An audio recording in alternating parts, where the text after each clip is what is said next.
Variable application की science special batch number 24 की chemistry की क्लास में बहुत बहुत स्वागत है भाई। जैसे बहुत बहुत ठंड चल रही है वैसे आपका बहुत बहुत स्वागत है। मनीष आ चुके हैं, पंकज आ चुके हैं, सुजाता आ चुके हैं, कुंदन आ चुके हैं, राहुल आ चुके हैं, उपांक्षा आ चुकी हैं, सचिन आ चुके हैं। अच्छा, आज आपकी सुबह से क्लास बायो में शो हो रही होगी ना वो टेक्निकल टीम का एरर था। मैंने उनको बता रखा है कि भैया बृहस्पतिवार, शुक्रवार और शनिवार में अगर ली तो तो आपको केमिस्ट्री में दिखेगी क्लास, केमिस्ट्री लगानी है। लेकिन वो थोड़ा सा टेक्निकल टीम को मैंने बोला था, कोई बात नहीं। आज आपको सुबह से बायो में शो हो रही होगी ना कि बायोलॉजी का लेक्चर नंबर 32 स्केलेटल सिस्टम, तो वो गलत शो हो रहा था बच्चा। आज केमिस्ट्री की क्लास है, मैंने बताया था आपको इस वीक में हम केमिस्ट्री भी पढ़ेंगे और बायोलॉजी में हमने स्केलेटल सिस्टम का बोन्स वाला पार्ट वैसे ही खत्म कर दिया था।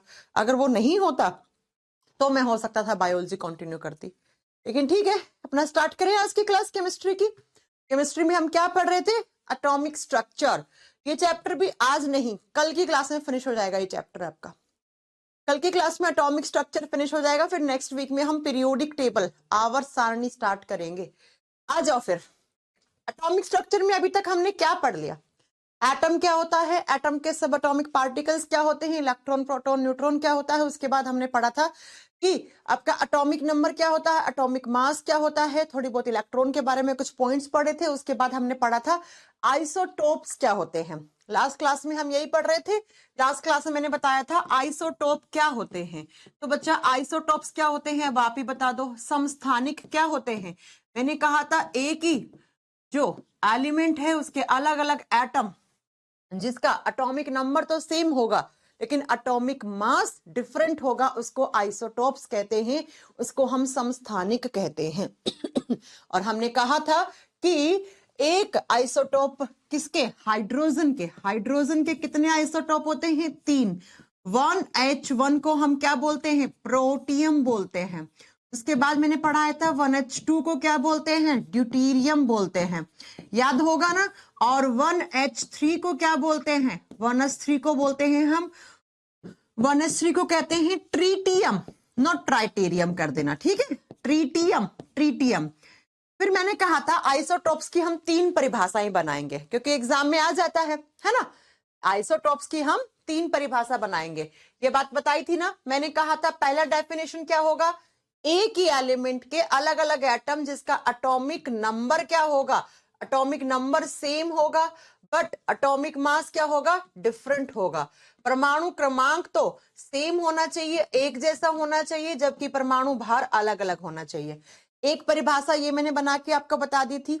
नेक्स्ट दूसरा परिभाषा मैंने बताया था कि एक ही एलिमेंट के एटम जिनका क्या आप बताओगे? प्रोटॉन की संख्या तो जिनमें क्या रहती होगी? प्रोटॉन की संख्या सेम हो, जबकि उनमें न्यूट्रॉन की संख्या क्या हो? डिफरेंट। ये सब पढ़ा चुकी हूं मैं, ठीक है? न्यूट्रॉन की संख्या क्या हो? डिफरेंट हो, तो उसको हम क्या कहते हैं? आइसोटोप्स कहते हैं। उसके बाद मैंने पढ़ाया था तीसरा मैंने क्या पढ़ाया था कि जो आइसोटोप्स होते हैं उनका फिजिकल बिहेवियर, यानी कि ये जो फिजिकल प्रॉपर्टीज होती हैं वो डिफरेंट होती हैं लेकिन इनकी केमिकल प्रॉपर्टीज ऑलमोस्ट सेम होती हैं। तो ये 3 परिभाषा बनानी सिखा दी थी। कहीं से भी कोई डेफिनेशन आ जाए सारा आपको पता होना चाहिए, ठीक है? तो ये तीनों डेफिनेशन नोट करवा दी थी। आइसोटोप्स बता दिए थे। हाइड्रोजन के कैसे कितने होते हैं? 3 होते हैं। अब कुछ बातें आपकी रह गई थी यहां से ड्यूटेरियम और ट्रीटियम में। इनका मैंने न्यूक्लियस बना के दिखा दिया था कि उसमें कितने नंबर ऑफ प्रोटॉन होते हैं, सब मैंने पढ़ा दिया था, है ना। अब जरा सुनो मेरी बात को ध्यान से। मैंने लास्ट क्लास में बताया था कि ये जो ड्यूटेरियम होता है ना, मैंने कहा था अगर आप नॉर्मल हाइड्रोजन की ऑक्सीजन से रिएक्शन करोगे तो आपको नॉर्मल वाटर मिलेगा। और नॉर्मल वाटर क्या होता है? H2 होता है। साधारण जल क्या होता है? पानी होता है, H2 होता है। फिर मैंने कहा अगर आप ड्यूटेरियम की रिएक्शन किससे करवाओगे? ऑक्सीजन से, तब आपको क्या मिलेगा? तब आपको मिलेगा ड्यूटेरियम ऑक्साइड। ठीक है? और ड्यूटेरियम ऑक्साइड का फॉर्मूला क्या होता है? D2O होता है। और इसी को हम केमिस्ट्री में किसके नाम से जानते हैं? हैवी वाटर के नाम से जानते हैं। इसी को हम केमिस्ट्री में हैवी वाटर, जिसको हम भारी जल बोलते हैं, ठीक है? हैवी वाटर के बारे में जानते हैं, भारी जल के नाम से जानते हैं। ठीक है, चले अब आगे। इतनी सारी बातें लास्ट क्लास तक पढ़ा चुकी हूं मैंने रिवाइज किया है, ये सब पढ़ा चुकी हूँ लास्ट क्लास में। ओके, अब सुनो जरा, इस हैवी वाटर से थोड़े बहुत क्वेश्चंस आते हैं एग्जाम में। इसका फॉर्मूला पूछे D2O, हाइड्रोजन के कौन से आइसोटोप से बनाते हैं? 2 नंबर वाला, जिसको हम ड्यूटेरियम कहते हैं।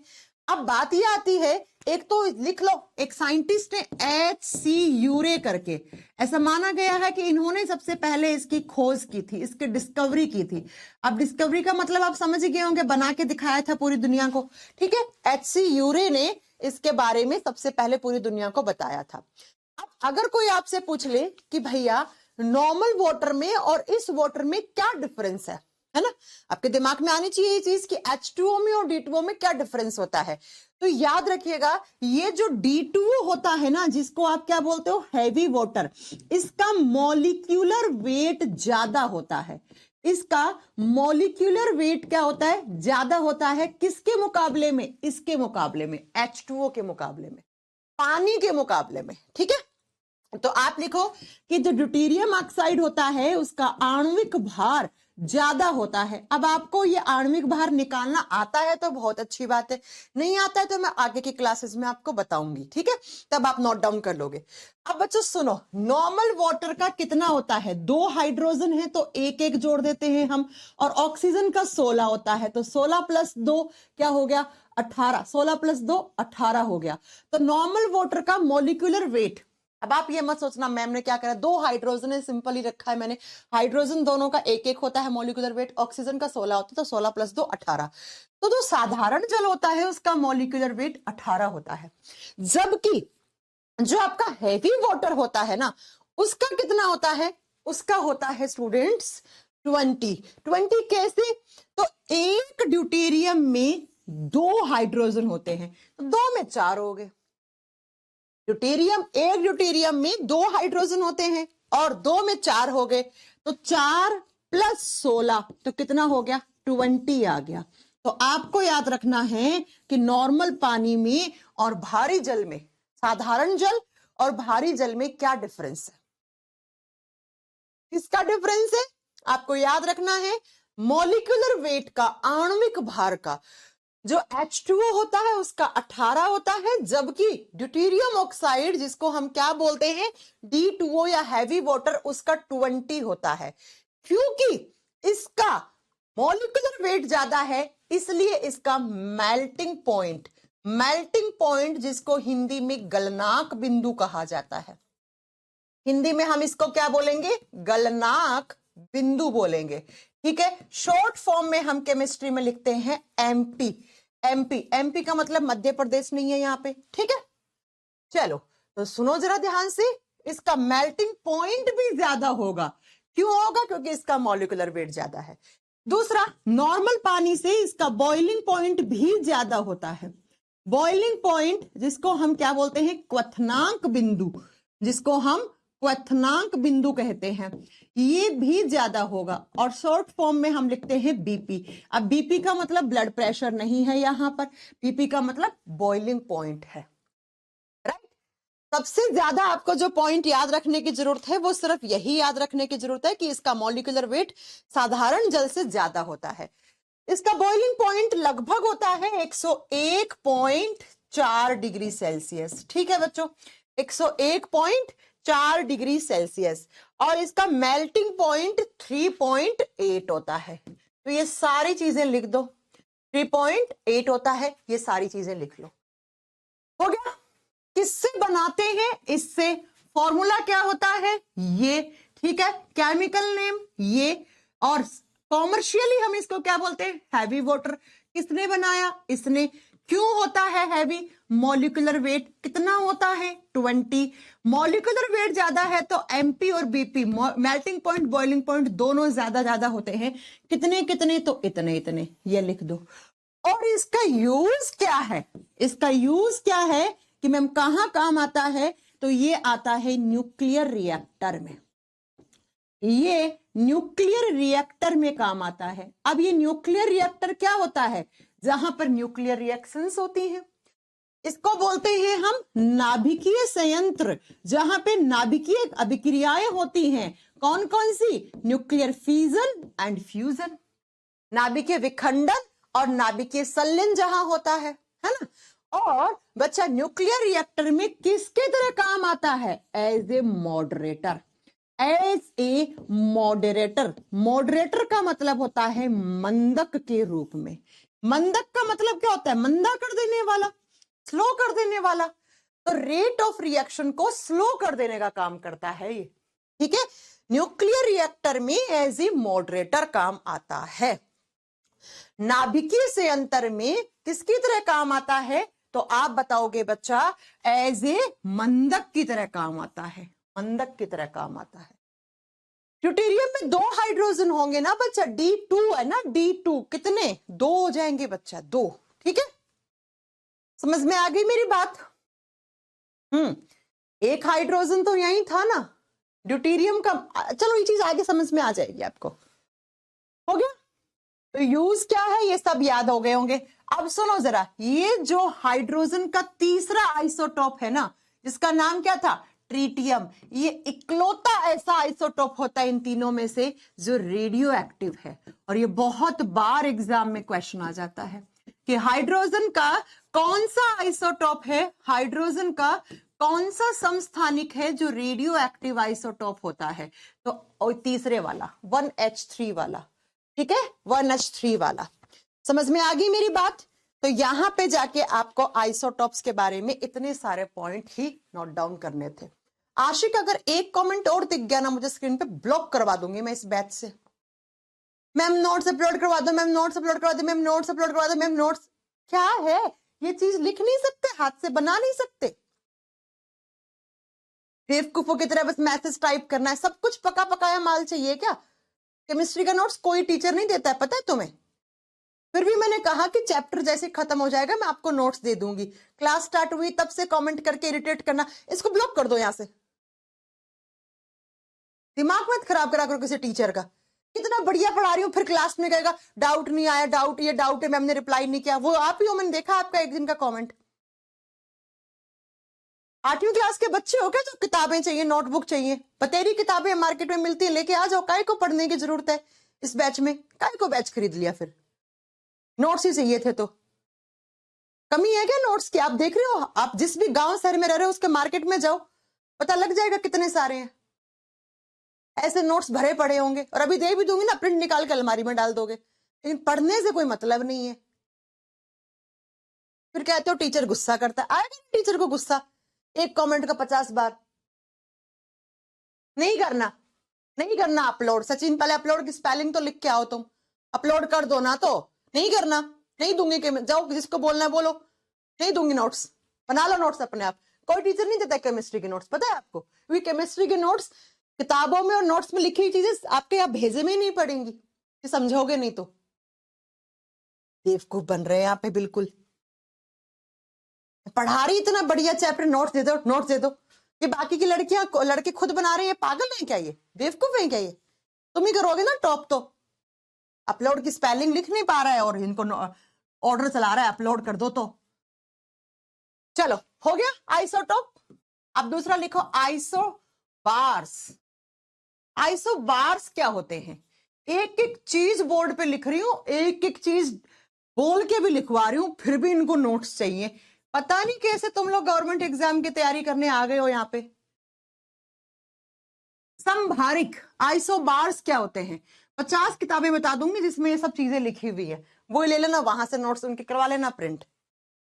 चलो, पहले दिन ही केमिस्ट्री क्लास में क्या मैंने आपको बोला नहीं था कि बच्चों आपसे रिक्वेस्ट है, हाथ जोड़ के रिक्वेस्ट है, हाथ जोड़ के रिक्वेस्ट करी कि बच्चों नोट्स बनाना, आपकी भलाई के लिए, आपकी भलाई के लिए किया मैंने। क्योंकि अगर आप लिखोगे ना, इन चीजों को बनाओगे, ये ऐसे डायग्राम या आइसोबार आइसोटोप, बहुत बतेरी किताब पढ़ी है, ले लो कोई भी किताब, उसमें लिखा हुआ मिल जाएगा आपको, वो नोट्स ही हैं आपके लिए। लेकिन पता नहीं कैसे कैसे परेशान करने आ जाते हैं। खुद से ही बनाओगे वही काम आएगा। साइंस है ये, हिस्ट्री नहीं है जो नोट्स हैं तो रट्टे लगा लोगे, नहीं समझ में आएगा। अभी आगे देख लो, इसे अगला चैप्टर देखना, पीरियोडिक टेबल। छठी क्लास से क्लास में है ना, अपनी छठी क्लास से हम पढ़ते रहे पीरियोडिक टेबल, आप भी पढ़े होंगे, देखना आप उसमें, देखना आप नोट्स खुद बोल दोगे मैम हमें ना चाहिए नोट्स, जब पीरियोडिक टेबल पढ़ाऊंगी तब, कि मैम नोट्स बोर्ड से कुछ समझ नहीं आता है, क्या लिख रखा है आपने नोट्सों में ये। चलो, आइसोबार्स क्या होते हैं? आइसोटोप का जस्ट उल्टा, आइसोटोप का जस्ट उल्टा। लेकिन यहाँ पे समझने वाली क्या बात है, आइसोटोप्स मैंने लिखवाया था hydrogen hydrogen hydrogen, 1H1 1H2 1H3। Isotopes एक ही एलिमेंट के होते हैं, ये समझने वाली बात है, ये किताबों में लिखी हुई होती है लेकिन आपको समझ में नहीं आता है। आइसोटोप्स एक ही एलिमेंट के हैं, एक ही तत्व के अलग अलग परमाणु हैं। तो जब भी आपसे एग्जाम में आ जाए ना क्वेश्चन, तो एक ही लिखा हुआ है, आगे का पढ़ने की जरूरत ही नहीं है, टाइम बचा लेना अपना, इसी को टिक कर लेना। आइसोटोप बोल रहा है वो आइसोटोप कर रहा है, ठीक है, आइसोटोप के बारे में पूछ रहा है, समझ रहे हो। आइसोबार्स क्या होते हैं? अलग अलग एलिमेंट के, ये समझने वाली बात है। आइसोबार्स अलग अलग एलिमेंट्स के हैं, तो आप लिखो एटम्स ऑफ डिफरेंट एलिमेंट्स, समझ रहे हो आप। यहां पे मैंने क्या लिखवाया था? Atoms of same element. देखो ना, हाइड्रोजन हाइड्रोजन हाइड्रोजन सेम है ना, सेम है ना, समझ रहे हो आप, एक ही एलिमेंट है ना, हाइड्रोजन हाइड्रोजन हाइड्रोजन। कभी कभी कंफ्यूज करने के लिए ये चीज आप जो होती ना, वो 4 ऑप्शन, उनको सही से पढ़ना। यहाँ पे डिफरेंट लिखा हुआ होगा और आप पढ़ दोगे atomic number same, atomic mass different, तो आप गलत करके आ जाओगे। इसलिए मैं कह रही हूं आपको, ठीक है, कि इसको अच्छे से पढ़ना बेटा। जो आइसोबार्स होते हैं वो डिफरेंट एलिमेंट्स के होते हैं, तो लिखो atoms of different elements, different elements are having same atomic mass,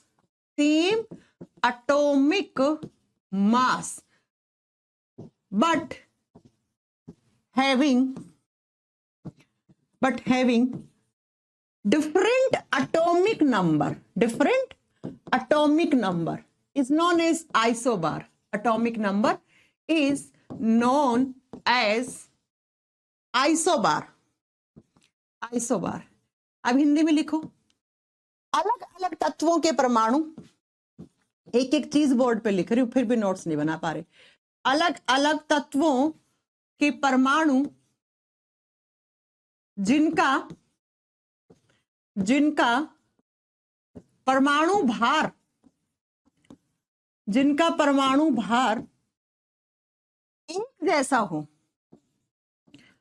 एक जैसा हो लेकिन उनका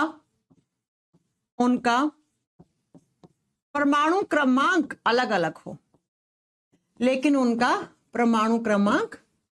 अलग अलग हो, समभारी कहलाते हैं, ठीक है, अलग अलग हो, समभारी कहलाते हैं। आप ये पढ़ लेते हो कि मैम आइसोटोप का उल्टा क्या हो जाता है? आइसोबार हो जाता है। नहीं, आपको ये समझना है कि आइसोटोप एक ही एलिमेंट के अलग अलग एटम होते हैं, जबकि isobars atoms of different element, ठीक है, ये डिफरेंस होता है दोनों में। चलो अब मैं आइसोबार का एग्जाम्पल बताती हूँ आपको, ठीक है। जैसे आपको याद है ना, मैंने बताया था आर्गन का सिंबल क्या होता है? AR। आर्गन का एटॉमिक नंबर कितना होता है? 18, मैंने पढ़ाया आपको। एटॉमिक मास कितना होता है? 40।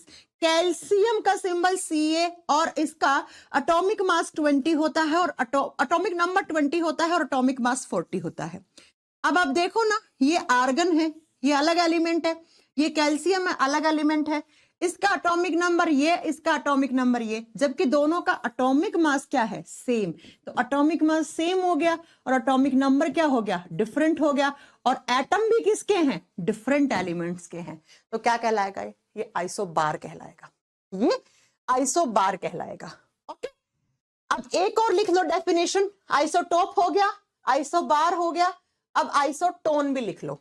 इसको इधर ही कर दो, चलो इसको इधर कर दो, तीनों में एग्जाम में आता है। मैंने आइसो इलेक्ट्रॉन पढ़ा चुकी हूं, आइसोटोन और लिख लो। चलो, आइसोटोन्स क्या होते हैं? आइसोटोन्स क्या होते हैं? हिंदी में इसको बोलते हैं समन्यूट्रिक। वैसे हिंदी के नाम से ना आपको थोड़ा सा हिंट मिल गया होगा। आइसोटोन्स क्या होते हैं? They are having same number of neutron. लिख दो, they are having same number of neutron, same number of neutron, यानी कि दो अलग अलग एलिमेंट, उनमें न्यूट्रॉन की संख्या एक जैसी है. Same number of neutron is known as isotone. दो अलग अलग तत्व जिनमें न्यूट्रॉन की संख्या एक जैसी हो, जिनमें न्यूट्रॉन की संख्या बराबर हो, बराबर लिख लो चलो, जिनमें न्यूट्रॉन की संख्या बराबर हो, संख्या बराबर हो. मैं दो एग्जाम्पल लिख रही हूं, मुझे जरा बताइएगा कि इनमें न्यूट्रॉन की संख्या कितनी कितनी होती है. मैं निकालना सिखा चुकी हूं आप, ठीक है. एक मैंने लिखा नाइट्रोजन, नाइट्रोजन का एटॉमिक नंबर 7 होता है. एक होता है ऑक्सीजन, ऑक्सीजन का 8 होता है, ठीक है. नाइट्रोजन का एटॉमिक नंबर, एटॉमिक मास 15 यहां पे लिखा है, ऑक्सीजन का मैंने 16 लिखा है. इनमें न्यूट्रॉन की संख्या निकाल के दिखाओ, फटाक से निकाल के दिखाओ, पढ़ा चुकी हूं मैं आपको.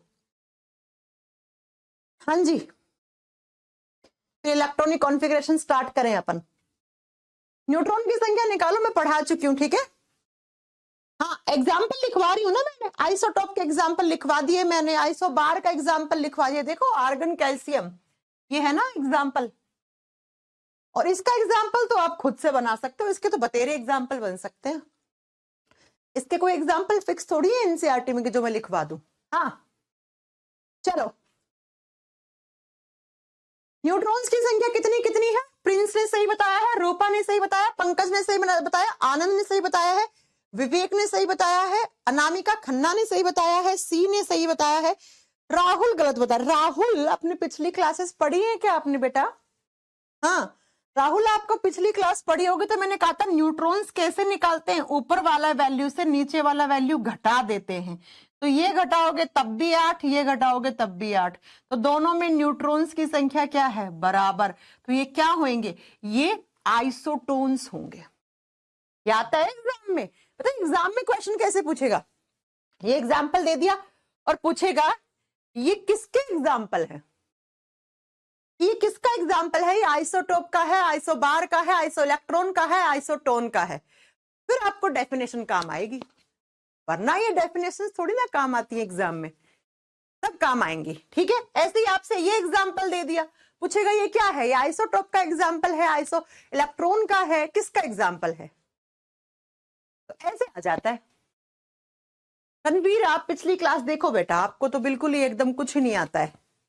आप पिछली क्लास देखो. हो गया, चले आगे. तो हमने यहां तक की क्लास में atomic number, atomic mass, electron, proton, neutron, atom सब पढ़ लिया हमने. और उसके बाद हमने आइसोटॉप, आइसोबार, क्योंकि ये सब पीरियोडिक टेबल में काम आएगा. ये जो मैं पढ़ा रही हूँ ना स्टेप बाय स्टेप, ये बिना पढ़े आपको पीटी समझ में नहीं आ सकती. और जिस दिन पीरियोडिक टेबल पढ़ ली उस दिन केमिस्ट्री का 30% सिलेबस खत्म हो जाएगा आपका. ठीक है, उस दिन आपका 30% सिलेबस खत्म होता जाएगा. यूज नहीं होते हैं यार राजेश, इनका यूज क्या होगा? केमिस्ट्री में हर चीज का यूज थोड़ी होता है, यूज नहीं होते केमिस्ट्री. अब आइसोबार का यूज क्या होगा, मैं क्या बताऊं आपको कि आइसोबार का क्या यूज होगा.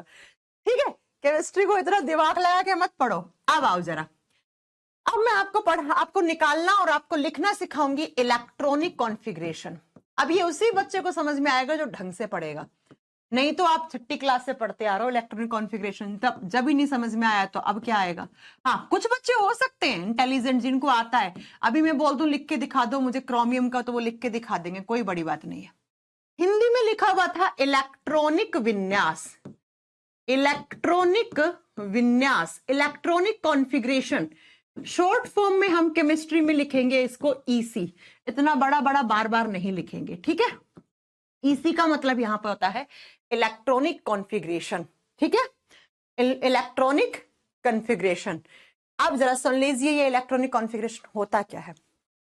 इलेक्ट्रॉनिक का मतलब इलेक्ट्रॉन, इलेक्ट्रॉन. कॉन्फ़िगरेशन का मतलब क्या होता है?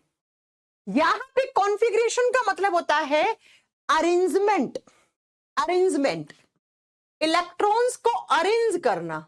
अब अरेंज का मतलब ये नहीं है आगे पीछे अरेंज करना, ऊपर नीचे बाएं दाएं, है ना. ठीक है, जरा सुनिएगा मैंने क्या बोला. मैंने बोला इलेक्ट्रॉनिक का मतलब इलेक्ट्रॉन, कॉन्फ़िगरेशन का मतलब अरेंजमेंट. इलेक्ट्रॉन्स को अरेंज करने का जो एक तरीका है उसी को आप इलेक्ट्रॉनिक कॉन्फ़िगरेशन, उसी को इलेक्ट्रॉनिक विन्यास कहते हैं. आप अब ये कैसे होता है, बिल्कुल एकदम बेसिक से समझते हैं। हो सकता है कुछ बच्चे बोर हो जाएं क्योंकि उन्होंने पढ़ा हुआ होगा, राइट। सबसे पहले मैंने आपको लास्ट क्लास में बताया था इलेक्ट्रॉन होते कहां हैं।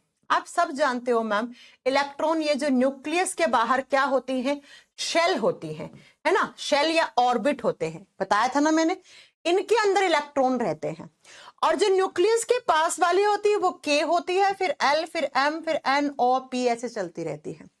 इनको हम क्या कहते हैं, इनको हम ऑर्बिट या शेल कहते हैं।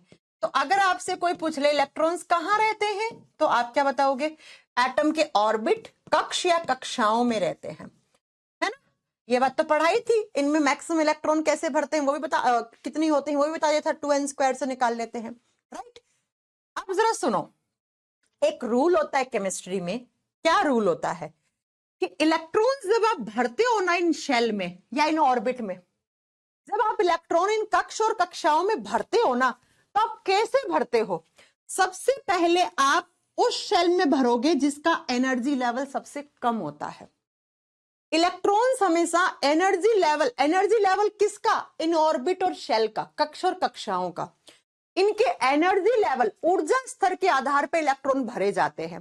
सबसे पहले आप उस कक्षा में इलेक्ट्रॉन भरोगे जिसका एनर्जी लेवल सबसे कम, फिर थोड़ा ज्यादा उसमें, फिर थोड़ा ज्यादा, फिर थोड़ा ज्यादा। तो स्टूडेंट्स, मैंने आपको लास्ट क्लास में पढ़ाई थी, सबसे कम एनर्जी लेवल के का होता है, फिर एल का, फिर एम का, फिर एन का, ऐसे चलता रहता है। तो इंक्रीजिंग ऑर्डर में आप लिख लो के, एल, एम, एन, और ये क्या है इनका, ये इनकी एनर्जी का in order of energy, increasing order of energy लिख दो। ये क्या है, increasing order of energy, order of energy, ऊर्जा का बढ़ता हुआ क्रम। इसका मतलब सबसे कम एनर्जी लेवल वाली शेल कौन सी है, के, फिर कौन सी है, एल, फिर कौन सी है, एम, फिर कौन सी है, एन। यही हुआ ना। इसका मतलब सबसे पहले इलेक्ट्रॉन किस में जाएगा, के में, फिर बचे हैं तो एल में, फिर बचे हैं तो एम में, फिर बचे हैं तो एन में। ऐसे ही जाएंगे ना, ऐसे ही जाएंगे ना, समझ में आ गया, है ना। चलो अब जरा सुनो मेरी बात को। पहला रूल तो यही कहता है कि जो इलेक्ट्रॉन्स हम भरते हैं ना, जब इलेक्ट्रॉनिक कॉन्फ़िगरेशन बनाते हैं ना, तो सबसे पहले हम उसी शेल में इलेक्ट्रॉन भरते हैं जिसके एनर्जी लेवल सबसे कम होता है। हो गया। दूसरा रूल क्या होता है, बेसिक 20 तक का तो आप इन दो रूल से बना लोगे। आप प्रॉब्लम आएगी 20 के बाद वाला, तो वो भी मैं बता दूंगी आपको। किसी भी एटम की आउटर शेल में, आउटर शेल में 8 इलेक्ट्रॉन, 8 से ज्यादा नहीं आएंगे। आउटर शेल में 8 से ज्यादा इलेक्ट्रॉन नहीं आएंगे, 8 से ज्यादा इलेक्ट्रॉन नहीं आ सकते, इलेक्ट्रॉन नहीं भरे जाते हैं। अब ये बताओ, मैंने आपको लास्ट क्लासेस में पढ़ाया है ना कि आउटर शेल क्या होती है, वैलेंस शेल होती है। आउटर शेल का मतलब क्या होता है, वैलेंस शेल या वैलेंस इलेक्ट्रॉन होता है ना आउटर शेल का मतलब। फॉर एग्जाम्पल मैंने बोला के, एल, एम, एन, ठीक है। अब मैंने एक एग्जाम्पल लिया, बहुत ही छोटा सा एग्जाम्पल। कहां से आपको मैं शुरुआत करके बताऊं, मैं आपको बता देती हूं। मैं आपको कैल्शियम, चलो कैल्शियम का एटॉमिक नंबर 20 होता है, आप जानते हैं। अब ध्यान से सुनना, कैल्शियम के ऊपर कोई भी चार्ज नहीं लिखा है मैम ने, कोई भी आवेश नहीं है। और जब किसी एटम पे कोई चार्ज नहीं होता है तो उसमें प्रोटॉन और इलेक्ट्रॉन की संख्या बराबर होती है, उसका एटॉमिक नंबर और इलेक्ट्रॉन की संख्या बराबर होती है, सीधी सी बात है। तो इस चीज में क्या अपने आप में एक बात छुपी हुई है, इसमें छुपा हुआ है कि भैया कैल्शियम के अंदर इलेक्ट्रॉन की संख्या 20 है, क्योंकि चार्ज कुछ भी नहीं है। तो आपको 20 इलेक्ट्रॉन भरने हैं इसमें, आपको क्या भरने, 20 इलेक्ट्रॉन भरने हैं। अब आपको याद होगा मैम ने पढ़ाया था के में मैक्सिमम इलेक्ट्रॉन कितने आ सकते हैं, 2 आ सकते हैं। कौन से फॉर्मूले से निकाले थे, 2n², है ना। और एल में कितने होते हैं, 8 भरे जाते हैं, एम में कितने, 18। ये बात तो मैं पढ़ा चुकी हूं ना, क्योंकि के के लिए एन का वैल्यू 1 होता है और एल का 2 होता है। ये पढ़ा चुकी हूँ, बार बार नहीं पढ़ाऊंगी, इसलिए तो स्टेप बाय स्टेप पढ़ा रही थी। अब जरा सुनो, इसमें कितने हैं कैल्शियम में, 20 इलेक्ट्रॉन है। तो के में मैक्सिमम कितने आ सकते हैं? 2 ही आ सकते हैं, तो 2 ही भरोगे ना, 2 से ज्यादा थोड़ी भर दोगे, आ ही सकते हैं 2। और एल में कितने आ सकते हैं? 8 आ सकते हैं, 8 भर दिए, 8 से ज्यादा नहीं भर सकते ना, 8 से ज्यादा भर ही नहीं सकते ना, लिखा हुआ है ना ऊपर 8 से ज्यादा इलेक्ट्रॉन नहीं भरे जाएंगे, और ये भी तो है ना कि एल में होते ही 8 है। अब एम में सुनो, अब कितने बचे? 2 और 8 10 हो गए कैल्शियम के इलेक्ट्रॉन, बचे कितने? 10। तो आप बोलोगे मैम इसमें 10 भर दो, आप यही बोलोगे ना, क्यों? क्योंकि आप बोलोगे मैम एम में तो मैक्सिमम 18 आ सकते हैं, तो क्या दिक्कत है, 10 भर दो ना। यहाँ पे 10 नहीं भरे जाएंगे इसमें, क्यों? क्योंकि ये रूल ऊपर वाला पढ़ रहे हो, आउटर शेल में 8 इलेक्ट्रॉन से ज्यादा नहीं भरे जाएंगे। तो आपको कैसे डिस्ट्रीब्यूट करना है? आपको इस M में 8 और इस N में 2, N में 2 ऐसे लिखा जाएगा कैल्शियम का इलेक्ट्रॉनिक कॉन्फ़िगरेशन। एक बार लास्टली बता रही हूं, बहुत बच्चों वाली चीज है, कोई बड़ी चीज नहीं है। मैंने कहा इलेक्ट्रॉन को आप ऐसे KLMN, अभी हम KLMN की बात करते हैं, इसके बाद SPDF पे चलेंगे 10 मिनट के बाद। K में मैक्सिमम इलेक्ट्रॉन 2 ही आ सकते हैं, L में 8 आ सकते हैं, M में 18 आ सकते हैं, N में आप ऐसे निकाल लोगे आगे कितने कितने आ सकते हैं। लेकिन कैल्शियम में 20 इलेक्ट्रॉन है, 20 को आपको बांटना है, तो K में आपने 2 भर दिए, L में आपने 8 भर दिए, M में 10 आ सकते थे, लेकिन ये रूल क्या कह रहा है, 8 से ज्यादा हो ही नहीं सकते, तो आपको 8 यहां भरने पड़ेंगे, बचे कितने? 2, तो 2 N में गए। अब मेरा आप लोगों से क्वेश्चन ये है कि मुझे ये बताओ इन चारों में से सबसे ज्यादा एनर्जी कौन से इलेक्ट्रॉन के पास होगी? हाँ चलो, मेरा क्वेश्चन क्या है, मैं फिर से सुना रही हूं आपको। मेरा क्वेश्चन ये है कि इन चारों में से कौन से इलेक्ट्रॉन की एनर्जी सबसे ज्यादा है? अरे भैया ऊपर वाला चीज देख के जल्दी से फटाक से आंसर दे दो। किसकी इलेक्ट्रॉन सबसे ज्यादा होगी? आशिक कह रहे हैं किसी पे चार्ज हो, आशिक निकालना बताया, अगर चार्ज होता है तो इलेक्ट्रॉन की संख्या कैसे निकालते हैं, लेक्चर नंबर 2 देख लेना। इसीलिए तो उस दिन कमेंट कर रहे थे, आज 2 नंबर लेक्चर का, उस दिन कमेंट कर रहे थे नोट्स दे दो, नोट्स दे दो, नहीं काम आई ना नोट्स, आशिक आ गए ना, फंस गए ना आज की क्लास में। मैम किसी पे चार्ज हो तो पढ़ाया था, किसी पे चार्ज होता है तो कैसे होता है, समझ में आ गया? सबसे ज्यादा एनर्जी वाला कौन से होंगे? ये 2 इलेक्ट्रॉन होंगे, है ना। और मैंने पढ़ाया था आउटर शेल को ही तो क्या बोलते हैं, वैलेंस शेल। तो ये बताओ ये इलेक्ट्रॉन क्या कहलाएंगे? मैम ये इलेक्ट्रॉन वैलेंस इलेक्ट्रॉन कहलाएंगे। तो अगर आपसे कोई पूछ ले कि कैल्शियम के वैलेंस इलेक्ट्रॉन बता दो, तो आप क्या बताओगे? बताओ, कैल्शियम के वैलेंस इलेक्ट्रॉन, संयोजी इलेक्ट्रॉन कौन से होंगे बता दो। पूनम ये बात करना, फोन उठाना।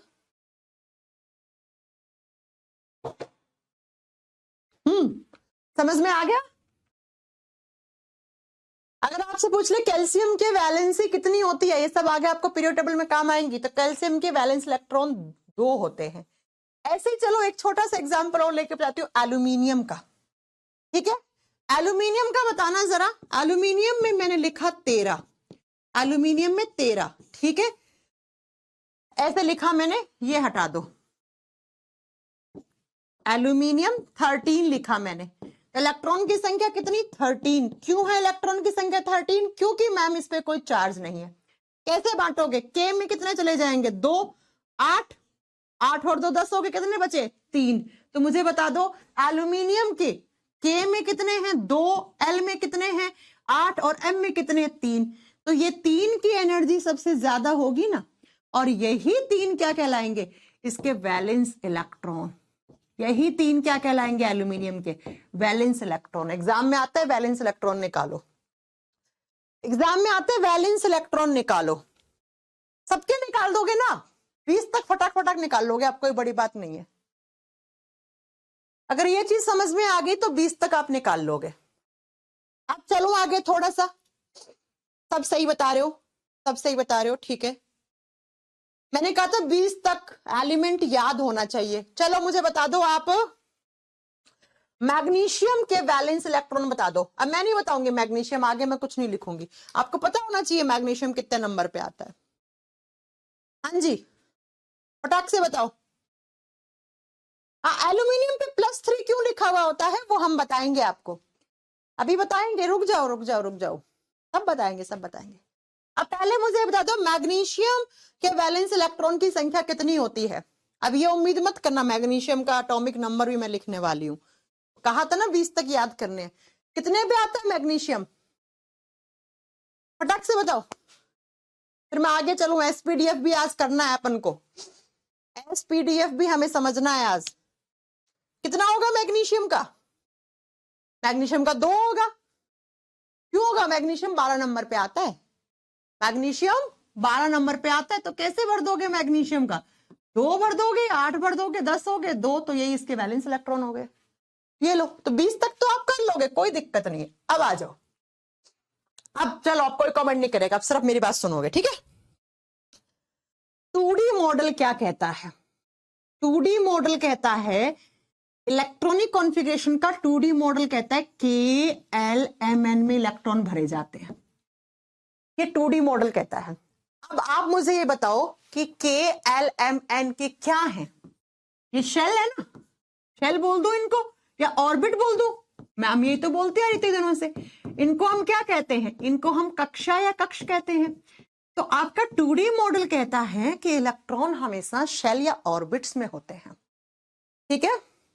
अभी आएगा बच्चा डी ऑर्बिट, ये एसपीडीएफ पढ़ाई नहीं है ना रणवीर, अब पढ़ेंगे, ठीक है। मैंने कहा कि 2D मॉडल कहता है, पहले एस कहां से आया ये तो सुन लो।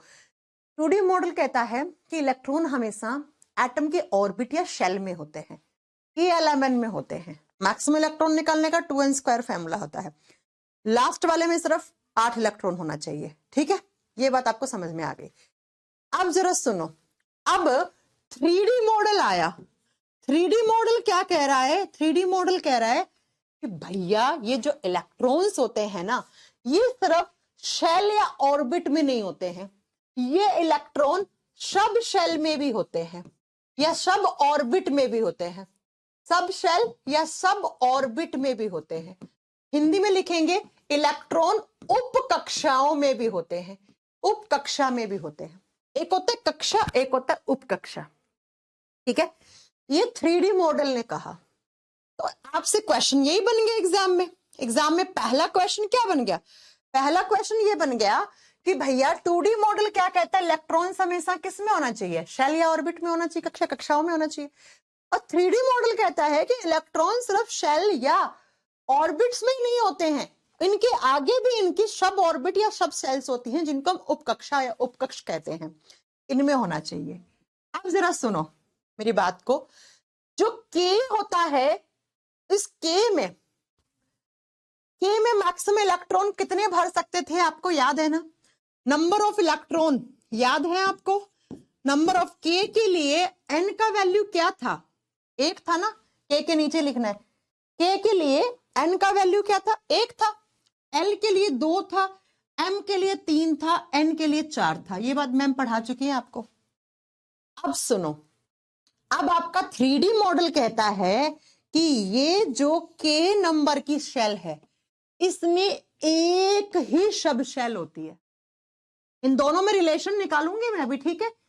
तो आपका 3D मॉडल कहता है कि जो K शेल है, K कक्षा है, उसमें एक ही उप कक्षा होती है जिसका नाम S होता है, जिसका नाम S होता है। अब आपको पता लग गया ये S क्या होता है। अगर मैं आपसे पूछूं 2D मॉडल में इसको K कहते हैं तो 3D मॉडल में क्या कहते हैं, आप बताओगे। 3D मॉडल में इसको S कहते हैं, ठीक है। और फिर आपका 3D मॉडल कहता है कि जो L शेल है ना, इसमें 2 उपकक्षा होती है, 2 सब शेल होती हैं, S एंड P, ये 2 होती हैं, 2 नाम की होती है, एक S होता है एक P होता है, हो गया। ऐसे 3D मॉडल कहता है कि M जिसके लिए N का वैल्यू 3 है, इसका मतलब इसमें 3 सब शेल होती हैं, कौन कौन सी, SPD, SPD हो गया। और फिर आपका 3D मॉडल कहता है कि N के लिए N का वैल्यू 4 है, तो इसमें 4 सब शेल होती हैं, कौन कौन सी, SPDF नाम की। ये लो, अब आपको पता लग गया कि SPDF कहां से आए हैं, SPDF कहां से आए हैं, पता लग गया। मैं फिर से रिपीट कर रही हूं अगर नहीं पता लगा तो। 2D मॉडल ने कहा इलेक्ट्रॉन हमेशा कैलमन में होते हैं, शेल या ऑर्बिट्स में होते हैं, कक्षाओं में होते हैं। लेकिन 3D मॉडल ने कहा कि भैया इलेक्ट्रॉन ना सब शेल्स में भी होते हैं। और जो K के लिए N का वैल्यू 1 होता है, इसका मतलब K में एक ही सब शेल होती है और उसको S बोलते हो आप। L के लिए N का वैल्यू 2 है, इसका मतलब इसमें 2 सब शेल हैं, 2 उपकक्षाएं हैं S और P।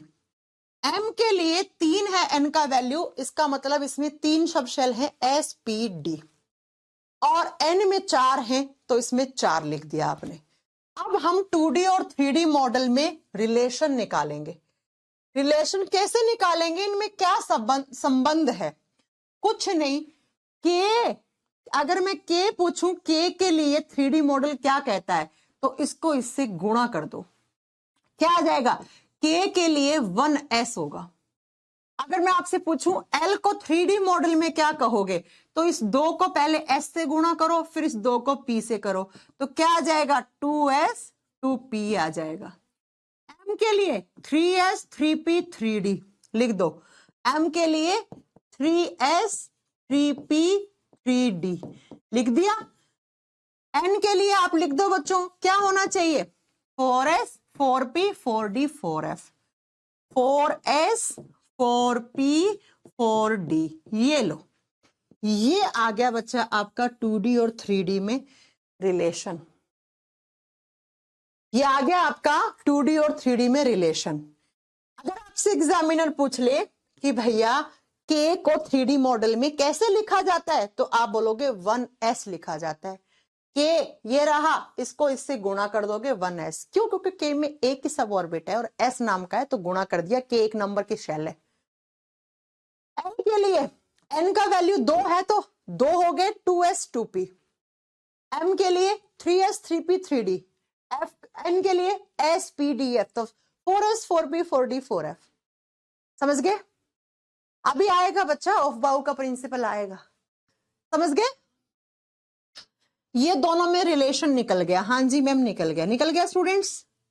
K की वैल्यू क्या है? ठीक है 4, अच्छा मैंने 4F ये तो खा गई ना मैं, ये पूरा लिखो। 4S 4P 4D आएगा पहले, अब 4F आएगा। ठीक है, हो गया।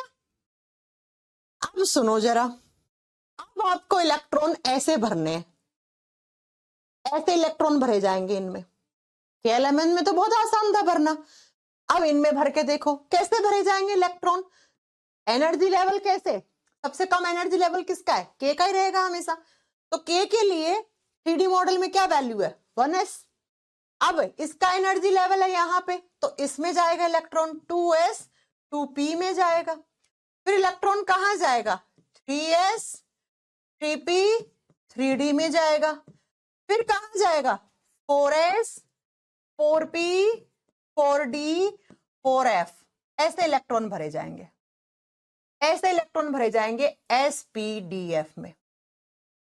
इसको ही तो हमने K बोला, इसको ही तो हमने L बोला, इसको ही तो हमने M बोला, इसको ही तो हमने N बोला। ऐसे तो भरे जाएंगे। अभी जो मैम ने बोला कि हमेशा इलेक्ट्रॉन कैसे भरा जाता है, हमेशा इलेक्ट्रॉन सबसे कम एनर्जी लेवल वाली शेल में, फिर ऐसे ऐसे ऐसे ऐसे ऐसे। ये स्टेटमेंट समझ में आ गया? इतनी बात समझ में आ गई सबको? ये बात आपको सबको समझ में आ गई होगी। अब बच्चों अगर ये चीज समझ में आ गई, तो अब आपको एक साइंटिस्ट के बारे में बात बताती हूं मैं, जो प्रिंस जी लिख रहे हैं। एक साइंटिस्ट थे केमिस्ट्री में जिनका नाम था ऑफ बाउ। तो इन्होंने एक प्रिंसिपल दिया था जिसको हम केमिस्ट्री में ऑफ बाउ प्रिंसिपल के नाम से जानते हैं। हिंदी में बोलते हैं ऑफ बाउ सिद्धांत। एग्जाम में आता है बहुत बार, क्या होता है ऑफ बाउ प्रिंसिपल, फिर मुंह में उंगली देख के चबाते हो वहां पे, क्योंकि क्लास में तो नोट्स मांग रहे थे मैम से। ठीक है, आप चाहे इलेक्ट्रॉन KMLMN में भरो, चाहे आप इलेक्ट्रॉन SPDF में भर रहे हो, कैसे भरोगे? हमेशा लो टू हाई एनर्जी की तरफ जाओगे ना। इलेक्ट्रॉन इसमें भर रहे हो, इसमें भर रहे हो, लेकिन एनर्जी सबसे पहले इलेक्ट्रॉन किससे भरोगे? जिस शेल या जिस सब शेल का एनर्जी लेवल सबसे कम है उसी में भरोगे ना। यही तो मैंने अभी तक आपको पढ़ाया, यही बात तो मैंने आपको पढ़ाई अभी। तो बच्चों आपको याद रखना है, ऑफबाउ जी ने कहा कि यहां तक ये इक्वेशन एकदम सही है, 3p तक। ये ऑफबाउ ने कहा, मैंने नहीं कहा। ऑफबाउ ने कहा कि सबसे पहले आप इलेक्ट्रॉन इसमें भरोगे, फिर इसमें, फिर इसमें, फिर इसमें, फिर इसमें, फिर यहां गड़बड़ है 3d और 4s में। ऐसे एनर्जी का इंक्रीजिंग ऑर्डर है। तो कहां पे गड़बड़ है? 3d और 4s में गड़बड़ है। ये किसने बोला? ये ऑफबाउ ने बोला।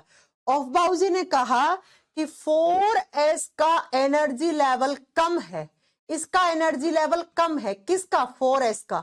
और 3d का एनर्जी लेवल ज्यादा है, 3d का एनर्जी लेवल ज्यादा है। तो पहले इलेक्ट्रॉन हमेशा किस में भरे जाएंगे? जिसका एनर्जी लेवल क्या हो? कम। तो बच्चा इस चीज को सही करके आप ऐसे लिख लो, 1s 2s 2p 3s 3p। अब किसको लिखेंगे? 4s को पहले लिखोगे, फिर 3d को लिखोगे बच्चा, फिर अब 4s को लिख दिया आपने, अब 4p आ जाएगा, अब 4d आ जाएगा, फिर 4f आ जाएगा। ऐसे ऐसे करके आप इलेक्ट्रॉन भर दोगे। इसी को बोलते हैं ऑफबाउ प्रिंसिपल। ठीक है, इसी को बोलते हैं ऑफबाउ प्रिंसिपल। मैं एक बार फिर से बता दूं, ऐसे भरो, इस चीज को निकालोगे, रिलेशन निकालोगे 2d और 3d में, KLMN में, SPDF में। तो बच्चा आप ऐसे बनाओगे कि पहले आप 3d को लिखोगे, फिर 4s को लिखोगे। लेकिन ऑफबाउ जी ने कहा था कि भाई आप खुद ही तो कह रहे हो इलेक्ट्रॉन पहले कम एनर्जी लेवल वाली शेल में जाता है। तो ये जो है ना, ये सब ऑर्बिट, अब शेल की बात नहीं हो रही है यहाँ पे, सब शेल की बात हो रही है। शेल तो सेम ही है ना, KLMN चल रही है। तो उन्होंने कहा कि जो 4s है ना, इसका एनर्जी लेवल कम होता है, इसका एनर्जी लेवल कम है, तो इसमें पहले इलेक्ट्रॉन भरे जाएंगे। और D का एनर्जी लेवल ज्यादा है, तो इसको पहले लिखेंगे, इसको बाद में लिखेंगे। तो आप इस चीज को लिख देना, ऑफबाउ प्रिंसिपल ने कहा था 4s का एनर्जी लेवल कम होता है और 3d का क्या होता है? ज्यादा होता है। तो पहले इलेक्ट्रॉन किस में? पहले इसमें जाएंगे और बाद में इसमें जाएंगे। इसी प्रिंसिपल को केमिस्ट्री में ऑफबाउ प्रिंसिपल कहते हैं। ठीक है, तो सही तरीका क्या है इलेक्ट्रॉन भरने का? ये वाला, ये लो, हो गया। हाँ भैया, ये यूपीएससी IAS में नहीं आते, CGL में भी आते हैं ये क्वेश्चन। अभी बताऊंगी अगली क्लास में, अगली क्लास में समझ में आ जाएगा कैसे। ये कोई टफ थोड़ी है, ये टफ लग रहा है तो आगे की क्लासेस कैसे पढ़ पाओगे केमिस्ट्री की? हाँ, ये टफ लग रहा है तो आगे का तो मामला ही गड़बड़ा जाएगा फिर।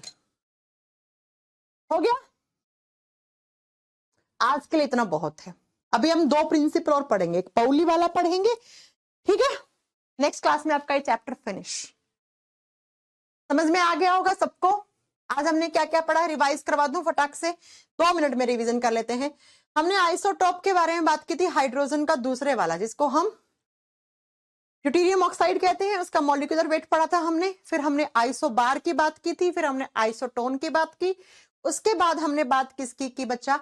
इलेक्ट्रॉनिक कॉन्फ़िगरेशन की, KLMN में कैसे इलेक्ट्रॉन भरते हैं। और फिर हमने बात की कि बच्चा ये जो इलेक्ट्रॉन होते हैं ना, ये सिर्फ KLMN में नहीं, ये SPDF में भी भरे जाते हैं। SPDF को ही 3D मॉडल कहते हैं इलेक्ट्रॉनिक कॉन्फ़िगरेशन का। ठीक है, अब S का, K का मतलब ये होता है, ये 2D में मतलब होता है, ये 3D में मतलब होता है। ठीक है, L का मतलब ये होता है, M का ये, N का ये।